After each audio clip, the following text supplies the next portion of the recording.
Practitioner के पास होना चाहिए। दोस्तों अगर आप फ्यूचर में मेडिकल प्रैक्टिस करना चाहते हैं तो आपको ये सारी मेडिसिन जरूर रखनी चाहिए। अगर आप मेडिकल स्टोर भी ओपन करना चाहते हैं तो आपके मेडिकल स्टोर पर ये सारी मेडिसिन जो मैं बताने वाला हूँ ये जरूर से होने चाहिए। तो चलिए वीडियो देख लेते हैं और सबसे पहले आप शुरुआत करते हैं कि ऐसी कौन कौन सी कैटेगरीज है, क्योंकि हम लोगों ने कैटेगरीज बांट दिया है जिससे आपको चीजें आसानी से पता चले। जैसे यहाँ पे देखें तो कुछ कैटेगरीज की मेडिसिन हैं जिसमें सबसे पहले आता है पेन किलर्स और कुछ फीवर की मेडिसिन, जिसमें हम लोग कहते हैं एनाल्जेसिक एंड एंटीपायरेटिक मेडिसिन। दूसरी कैटेगरी यहाँ पे हमने रखी है कफ और एंटीएलर्जिक मेडिसिन की।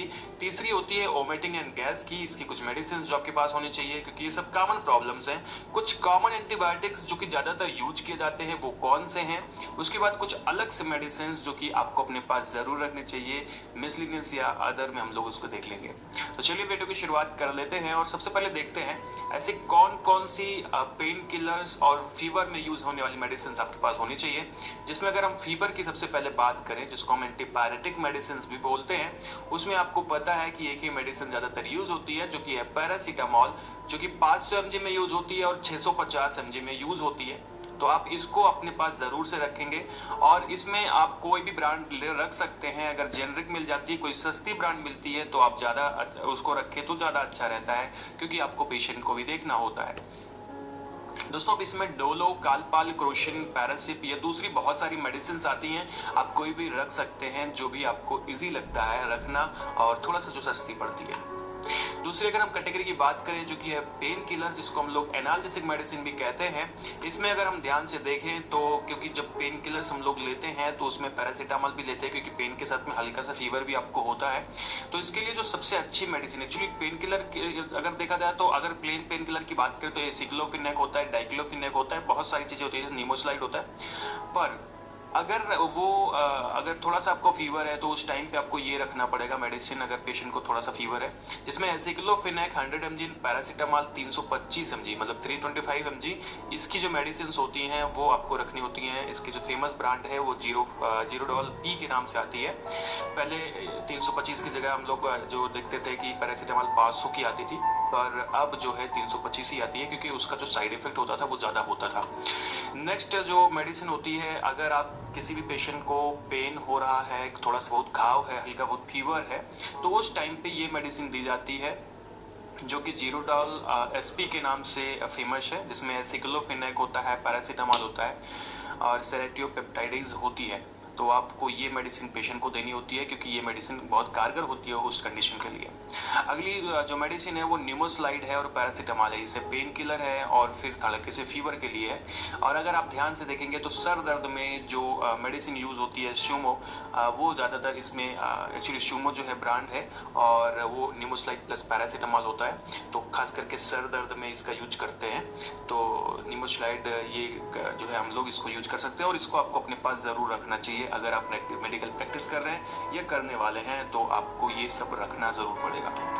दोस्तों नेक्स्ट, अगर किसी भी पेशेंट को स्टमक पेन हो रहा है उस टाइम पे उसको कौन सी मेडिसिन देनी है, तो उसके लिए एक्चुअली डाइसाइक्लोमिन टेबलेट्स आती हैं, डाइसाइक्लोमिन आप रख सकते हैं। पर जो अच्छी मेडिसिन होती है उसमें मेफेनामिक एसिड और डाइसाइक्लोमिन का कॉम्बिनेशन आता है। अगर इसके ब्रांड की बात करें तो मेप्टाल स्पास के नाम से आती है, दूसरे भी ब्रांड से आ सकती है, आप कोई भी ब्रांड रख सकते हैं, उसके लिए कोई बहुत ज़्यादा वो नहीं है, बस ये कॉम्बिनेशन जरूर होना चाहिए।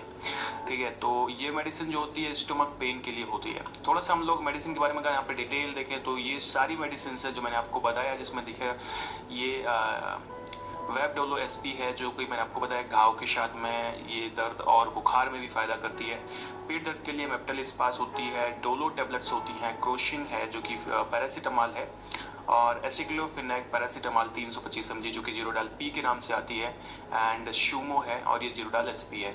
तो ये सारी मेडिसिन जो है वो पेन किलर और दर्द के लिए, पेन किलर और फीवर के लिए यूज होती हैं, पेट दर्द के लिए यूज होती हैं। चलिए तो नेक्स्ट स्लाइड में हम लोग देख लेते हैं अगला जो कैटेगरी है जो कि है कफ और एंटी एलर्जिक मेडिसिन। यहाँ पे अगर हम लोग देखें तो अगर कफ या खांसी की बात करें तो खांसी के लिए 3 प्रकार की खांसी होती है, एक्चुअली 2 प्रकार की खांसी होती है, पर आपको 3 प्रकार की मेडिसिन यहाँ पे दी जाती है।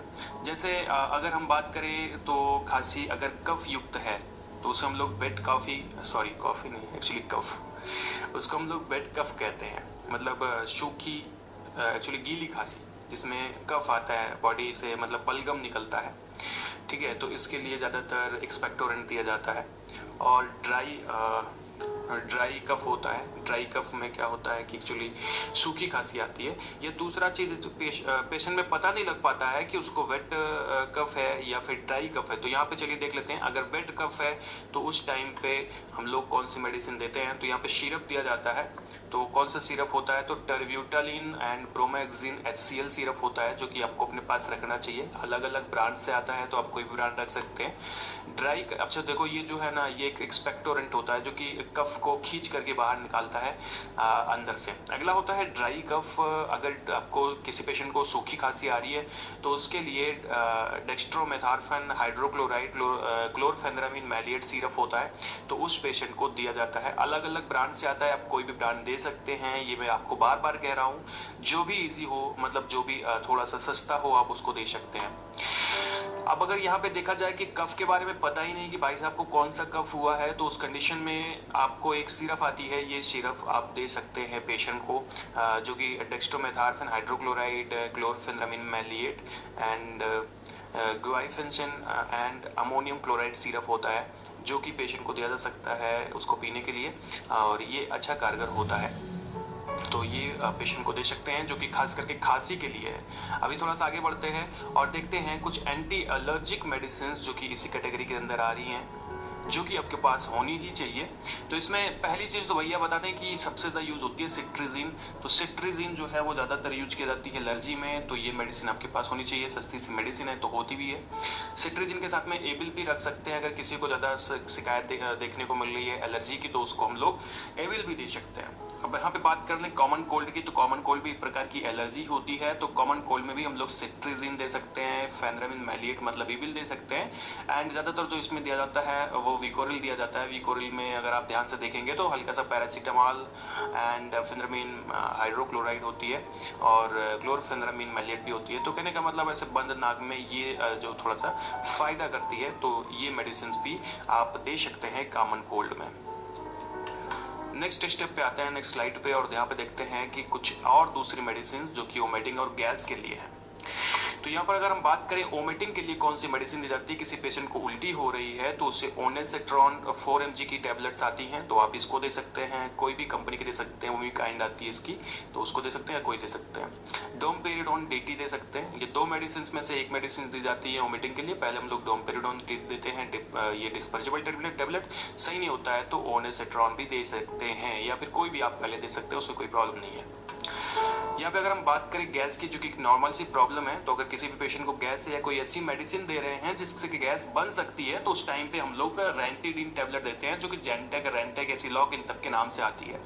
एक कॉमन सी मेडिसिन है जो कि दिया जाता है पेशेंट को, सस्ती सी मेडिसिन है, अक्सर दवाओं के साथ में, कि दवाएं जो है गैस न बनाए उसके लिए दी जाता है, या फिर वैसे भी गैस है तो दिया जा सकता है। और अगर कोई रेगुलर गैस का पेशेंट है तो उसको पेंटोप्राजोल दी जाती है। पेंटोप्राजोल की बहुत सारी कैटेगरी आती है। पेंटोप्राजोल DSR आती है एंड SR आती है एंड पेंटोसिक के नाम से आती है, पेंटॉक डी के नाम से आती है। बहुत सारी ब्रांड्स होती हैं, आप कोई ब्रांड रख सकते हैं। थोड़ी सी अच्छी मेडिसिन होती है पेंटोप्राजोल। तो ये तो हो गई वोमिटिंग और गैस की। बढ़ते हैं नेक्स्ट स्लाइड की तरफ और बात कर लेते हैं कुछ एंटीबायोटिक मेडिसिन की।